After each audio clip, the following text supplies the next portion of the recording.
Hi, and welcome to my project, 1995 Dodge Ram pickup. I took this truck in on a trade on my last car, part trade with some cash, gave me some extra money to invest into it to fix it up and hopefully turn it the same way I did the last one. Through this series, I'm basically going to go over everything that I'm doing to improve the truck, to make it more valuable, and give the next person an opportunity to at least have something presentable. This is pretty scary. Not the best craftsmanship. There was a lot of choppy work done here, and in a moment here I'm going to walk you around and show you exactly what we have to work with and what's going to need to be done. Here you have the truck. Obviously the front bumper is going to need some attention. We have the grill there being held on by some really high quality bungee cords. Seems to be cracked. Might keep that. That's I believe in the drifting world called stitching. Really custom. Previous owner took rattle can to the whole truck. Felt that would bring up the curb appeal. Obviously we're looking at some pretty beat up wheels. We'll address that. The tires themselves are actually really good tires. They're in great shape. I don't think I'll have to do too much with that. Obviously it will need some attention like everything else. But the windshield covered in overspray. We're looking at essentially a lot of paint correction to try and make this thing like I say, presentable, but again, not going to be able to fully restore this thing. She's hurting pretty bad in a lot of spots. His back window's not looking too great. They're not very safe either. They can easily be compromised by punching out the back there, which somebody has already gone and taken the liberty of doing. So as you can see, it's really beat up. Got some stuff in the back there. Not the most ideal truck. Now I have already taken the liberty of taking apart the bumper here, and I'm going to be replacing it with this used bumper. I just wanted to get rid of some of that rich patina that the original bumper has. I'm going to take you down here. You can see I have rust holes developing in both sides of the bumper there. It is definitely in major need of replacement. It has a dent over here as well. It's not in great shape. Now, given all of that, you can obviously see it's not in great standing order. This is a custom modification. I believe this is chrome moldings that were ideally painted over. That's real custom, good stuff. The tail lights obviously looking great. Nobody can take that away from you.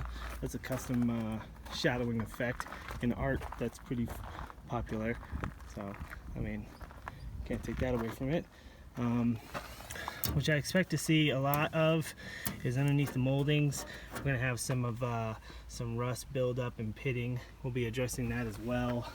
Said individual thought it would be real cool to have this side mounted exhaust, which let me tell you, subtle, very subtle, quiet as can be.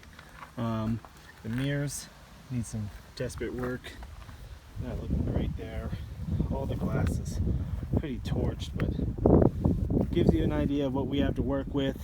First thing we're going to be doing to address this this pile is how to cheaply and effectively replace everything that needs replacing.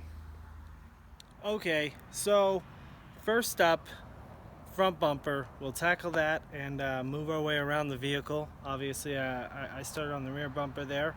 We're going to try and get that tackled, and front to rear, and then we'll catch everything in between. What we have here is I got this plastic piece for extremely cheap, $15, and what is going to be an issue is that there is a bit of a dent here It goes into the truck right underneath. I can put my whole hand right in there.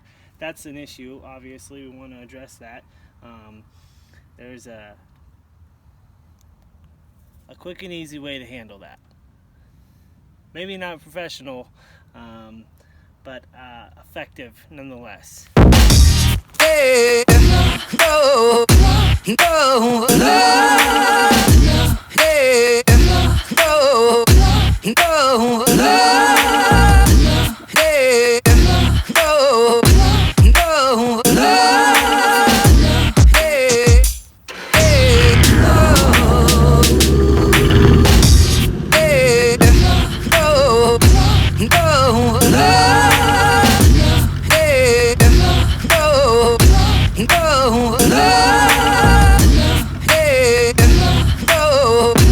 no, no, hey, hey,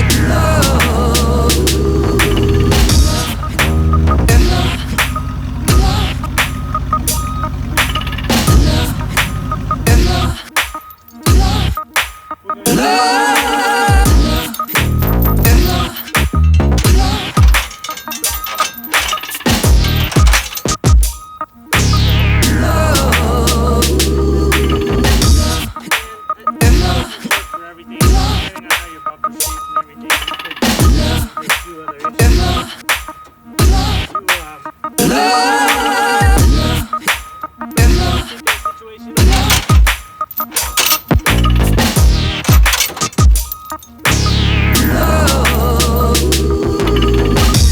yeah, no, no,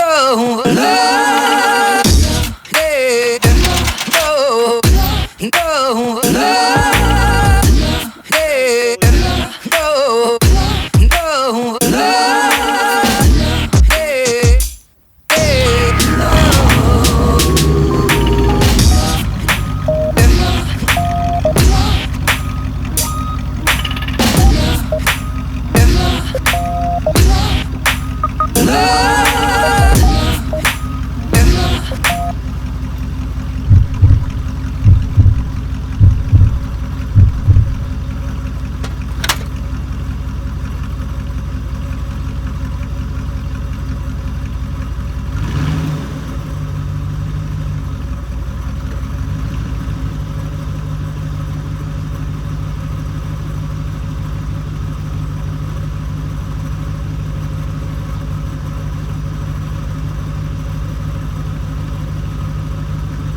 Perfect.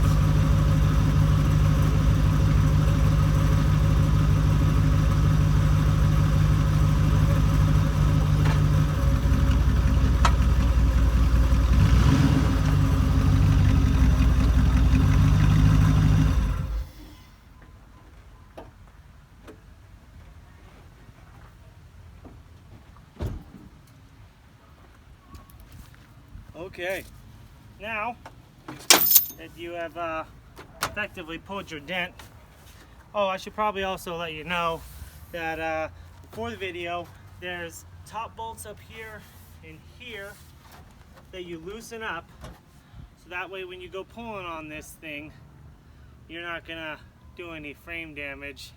You just want to give it enough to where it'll pop out this little dent, which is what we did here. And then you can take the front bumper and push it back into place, tighten it up. Now that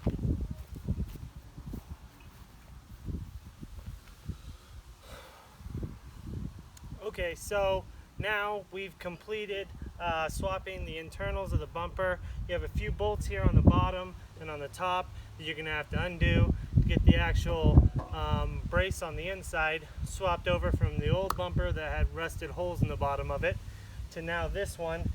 This isn't a brand new bumper, it's a used bumper. It's in great shape, there's no dents, it's chrome, and obviously chrome is not in.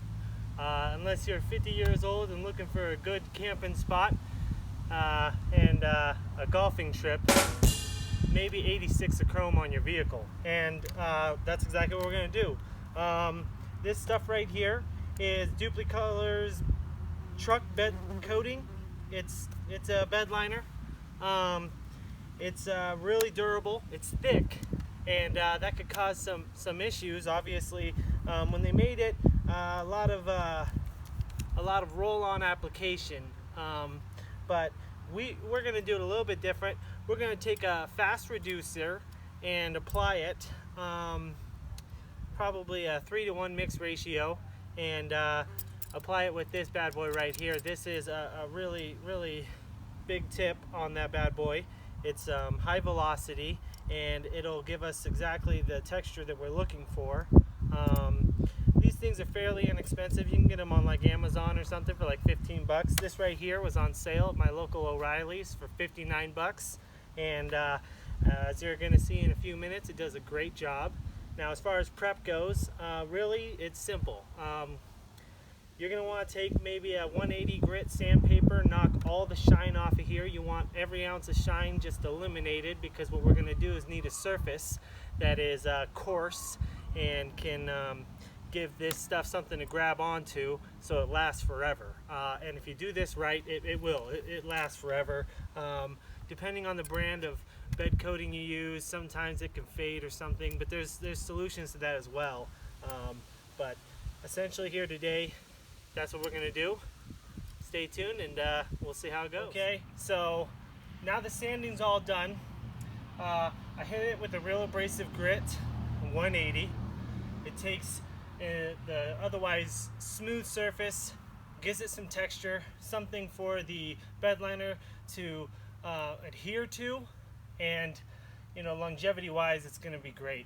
You may be able to just scuff it up with maybe some red Scotch-Brite, spray it and go, but down the road somebody's going to see that your shoddy work is going to cost them some more money. So do somebody else a favor. If you're going to flip a car, obviously you want to save money. There's ways to do that, but there's no sense in doing it wrong when you can just take a few extra minutes, do it right, use the right grit, and then your product's going to be something that you're proud of.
well, there you have it. That's basically all you have to do to bring a bumper from whack to Mac. And by Mac, not like Bernie Mac, obviously deceased before his time. I mean Mac like you're walking down the hallways of your local school and people are like, God, that guy's a real Mac. That's the Mac you want. And essentially that's what we got. We sanded it. I think basically pulling the bumper itself might be your hardest part of the whole process. That's going to take a lot of bolt busting, knuckle popping, elbow grease. Probably the least fun part of the whole thing. It took up probably about 4 hours, start to finish. The project is doable by pretty much anybody. It can seem daunting, but really you just got some bolts to unbolt, you got some sandpaper to sand the bumper, and then you get the right tools, an air compressor. I would suggest at least 18-gallon. Probably should have something somewhere around 20-30 gallon if you're doing spraying on a regular basis, but I think you can get away with like 18-20 gallon compressor. Other than that, as long as you have that high velocity gun that sprays it out textured, it's going to come out looking great. It's hard to mess up. You can have some imperfections in the surface and it's still it'll go over that with ease. So about 24 hours dry time. Tomorrow I'll have a better idea of how it looks in the sunlight on the truck, but we will be tackling the next task and trying to get this thing one step closer to being flippable. In conclusion, there you have it. That's a great video, I would say. I'm no critic. I'm a recovering narcissist, so naturally I'm going to think it's great. But if you liked it, go ahead and like and subscribe, and stay tuned because we're going to be doing a lot more in the future.